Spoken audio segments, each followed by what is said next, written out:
Second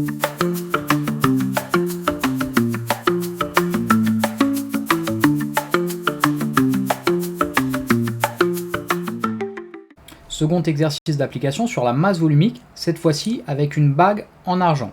Tout du moins une bague dont les revendeurs nous disent qu'elle est entièrement constituée d'argent. Et c'est ce que nous allons vouloir vérifier. Ce qu'on sait, c'est que chaque espèce chimique, elle a une masse volumique qui lui est propre. Pour l'argent, on peut retrouver ces valeurs sur Internet. Comme nous l'avions vu, on va pouvoir retrouver plusieurs unités possibles et nous choisirons le gramme par centimètre cube pour notre exercice puisque c'est l'échelle qui semble la plus proche de notre bague. Alors l'argent pur, ça aura forcément une masse volumique de 10,5 grammes par centimètre cube.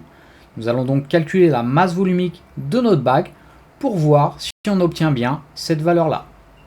Pour calculer la masse volumique, nous allons devoir diviser la masse de la bague par son volume. Concernant la masse, petit m, c'est plutôt facile, il nous suffit de la poser sur une balance de précision. Celle-ci nous indique une masse de 18,4 grammes, c'est parfait, on souhaitait d'ailleurs diviser une masse en grammes par un volume en centimètres cubes pour pouvoir comparer avec la masse volumique de l'argent. Et alors pour déterminer le volume de notre bague, on ne va pas se lancer dans des calculs compliqués, surtout que notre bague en plus elle possède des ornements dont il faudrait tenir compte. Ce qu'on va pouvoir faire plutôt, c'est d'utiliser une éprouvette graduée qui va nous permettre de lire le volume du liquide qu'elle contient déjà. Je vous rappelle qu'il faut bien être sur une surface plane, placer son œil en face de la hauteur atteinte par le liquide et lire la valeur la plus basse atteinte par la courbe que forme l'eau avec la surface.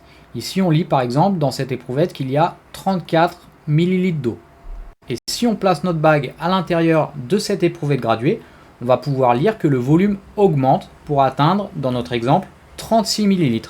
Ce qui signifie que la bague elle a un volume équivalent à 2 ml. C'est pas très habituel d'avoir des volumes en millilitres pour la matière liquide, sauf que vous le savez, nous avons des équivalences entre les mètres cubes et les litres. On sait notamment qu'un mètre cube, ça peut contenir 1000 litres.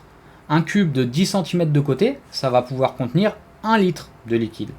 Et 1 millilitre, c'est un tout petit volume qui peut être contenu dans un cube d'1 centimètre de côté. Donc notre bague, ayant un volume de 2 ml, elle a un volume équivalent à 2 cm3. Nous connaissons donc la masse de notre bague ainsi que son volume qui est finalement de 2 cm3. Si on faisait fondre notre bague, on pourrait en effet la faire tenir dans deux petits cubes d'1 centimètre de côté.